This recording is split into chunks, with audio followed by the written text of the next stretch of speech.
Барша қазақстандықтарды тәуетер жалғыз киеміз тәуелсіздік мерекесіменен, тәуелсіздіктің 30 жылдық мерейтойыменен құттықтаймын.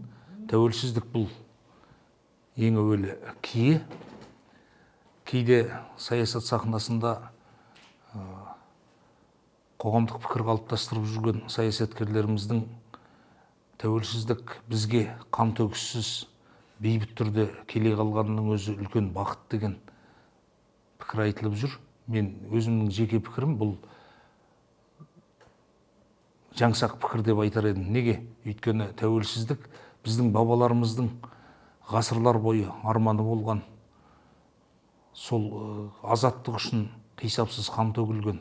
Осы қазақтың ломбайтақ даласын найзаның ұшыменен, білектің күшіменен қорғаған бабаларымыздың рухы алдында мұндай жаңсақ пікір айтуға тиіс емеспіз. Неге? Өйткені егер тәуелсіздік бізге қан төгіссіз бейбіт түрде келе қалған Тәңірдің жай ғана сыйы болатын болса, қазақ даласында қансыңды топырақта аңырақай шайқасы, қалмақ қырған деген сияқты жер атаулар қалмас еді. Сондықтан бізге тәуелсіздік кие болып келді, тәуелсіздік ұлы күрестермен келді. Тәуелсіздік деген ең әуелі идея, ұлттық идея. Бұл халық барда идея мәңгі жасайды. Ғасырлар бойы өлмеген ұлттық идея 1991 жылғы 16 желтоқсанда Қазақ КСР жоғарғы кеңесінің тарихи сессиясында Қазақстан Республикасының тәуелсіздігі туралы заң шеңберінде заңдастырылып, сол күннен бастап біз тәуелсіз ел атандық. Мысалы, әлемде 40 миллионға жуық күрттер бар. Күрттердің не елі жоқ, не жері жоқ, не тәуелсіздігі жоқ. Сондай-ақ әлемде 6000-дан астам этнос бар. Солардың 287-сінде ғана мемлекет. Яғни тәуелсіздігі бар елдер бар. 287 ғана. Міне осы тұрғыдан алғанда біздің Қазақстан әлем картасында ең жас мемлекет болса да, осынша қысқа мерзімде айналасы 30 жылдың арасында ғарыштық жылдамдықпен дамып, алты құрлықта, әлемдік қауымдастықта өзінің орнын ойып алды. Тәуелсіздік қазаққа не берді дейтін болсақ, тәуелсіздік қазаққа рух берді, ең әуелі. Қазақ рухтанды, қазақтың тілі оралды, өлгені тірілді, өшкені жанды. Міне осы тұрғыдан алғанда біз ұлттық мүдде жолында ортақ мақсатқа ойысатын болсақ, біз әлі де кем-кетігімізді толтырып, әлі де үлкен-үлкен белестерге шығатын мүмкіндігіміз бар елге айналдық. Елбасы тұңғыш президентіміз Нұрсұлтан Әбішұлы Назарбаев тәуелсіздіктің алғашқы жылдарында әуелі экономика, содан кейін саясат деген мәселені айтты. Міне сондай-ақ тәуелсіздіктің алғашқы жылдарындағы одақтың құрамынан шыққан жас мемлекет үйіндідегі үй тігіп, есілдің жағасына елорда салып, әлемдік қауымдастықта бітімгерлік саясатыменен, басқа да даму көрсеткіштеріменен көшбасшы елдердің біріне айналды.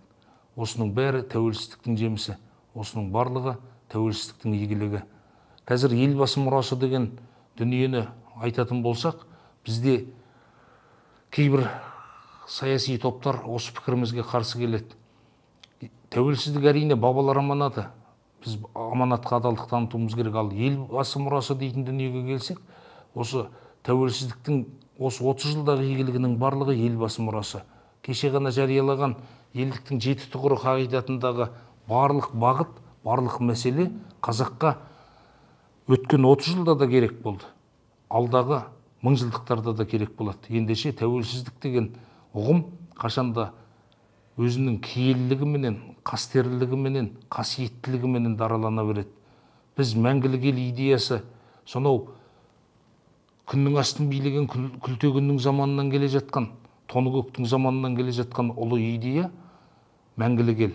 Міне бүгінгі күні жүзеге аса бастады. Біз ұлы дала төсінде мәңгілік ел іргетасын қалап, осы 30 жылда алты құрлықтың назарын аударған үлкен саяси қауымдастықта салмағы бар елге айналдық. Осының өзі бізге тәуелсіздіктің берген үлкен мүмкіндігі, игілігі деп бағалаймыз. Ұлтқа қызмет ету дегеніміз ұлтты сүю.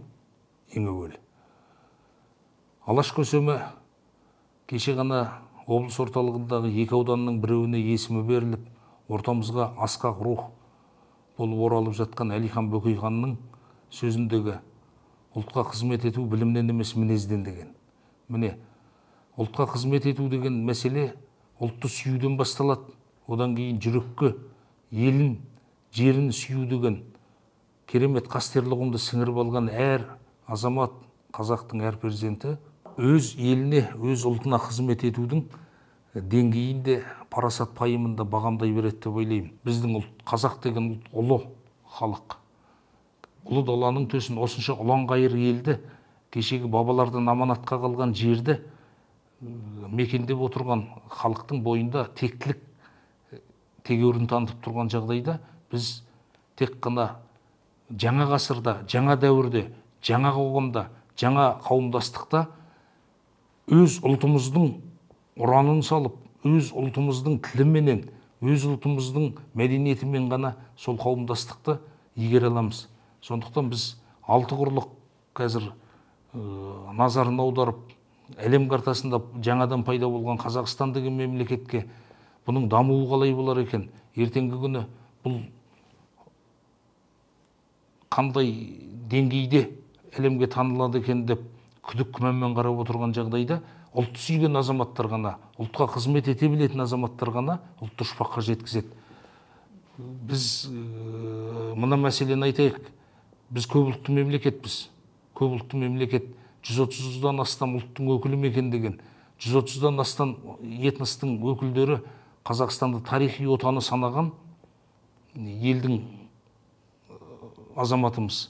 Ендеше болашақта біз сол 130 ұлттың өкілінің тілінде, мәдениетінде дамытуына, соны өрістетуіне, соны кемелдендіруіне кең пейілменен мүмкіндік беріп отырып, бір текті Қазақстандық ұлт деген қалыптастыру деген мәселені де қозғадық. Бірақ ол мүмкін емес. Қазақтың даласында қазақ ұлты ғана үстемдік етіп, қазақ ұлты ғана рухани тұрғыдан осы елді билеп, осы елді дамытып, осы елге қызмет ете алады. Сондықтан ұлтты сүю арқылы ғана ұлтқа қызмет ете аламыз.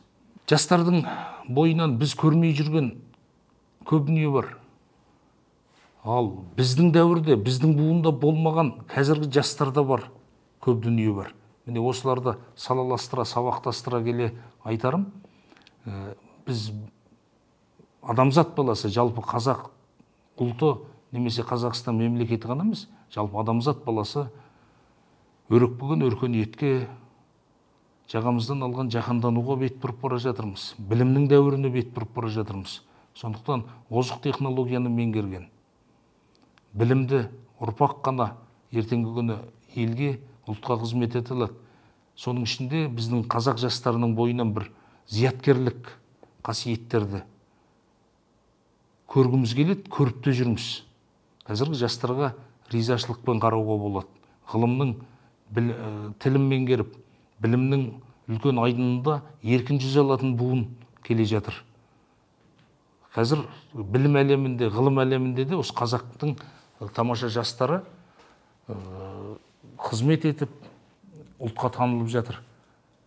Оның шынында тағы да тәуелсіздік игілігіне келіп ораламыз. Осы тұста елбасының бастамасымен өмірге келіп, өзінің өміршеңдігін, өзінің нәтижелілігін дәлелдеген болашақ бағдарламасы арқылы шетелдерде білім алып келген жастар қазір қазақ ұлтына қызмет етіп, мемлекеттік органдарда да үлкен-үлкен қызметтер атқарып жатыр. Бірақ мен айтар едім, тек қана білім деп ұлы ғұлама Әл-Фарабидің сөзі бар, тәрбиесіз берілген білім адамзаттың қас жауы деп. Сондықтан адамгершілік деген құнды қасиетті сіңіру, патриоттық рух, ұлтты сүю, отанды сүю деген мәселе қазіргі жастарда жетіспей жатқан жоқ, ол да бар, бірақ соны жетілдіре түссек. Ол үшін кәдімгідей қоғамдық тұрғыдан да, мемлекеттік тұрғыдан да ықпал етуіміз керек жастарды саналы түрде кәдімгі ұлттың ұлы етіп тәрбиелеуге. Жастардың жарқын болашақтың иесі де, тізгін ұстары да солар. Сондықтан біз жастарға үлкен сенім артамыз. Бүгінгі буын жастар сол сенімді ақтайды деп ойлаймын. Өйткені олар тәуелсіздіктің перзенттері, тәуелсіздіктің төл тумалары. Біз жастарға сенеміз, мағжан айтпақшы.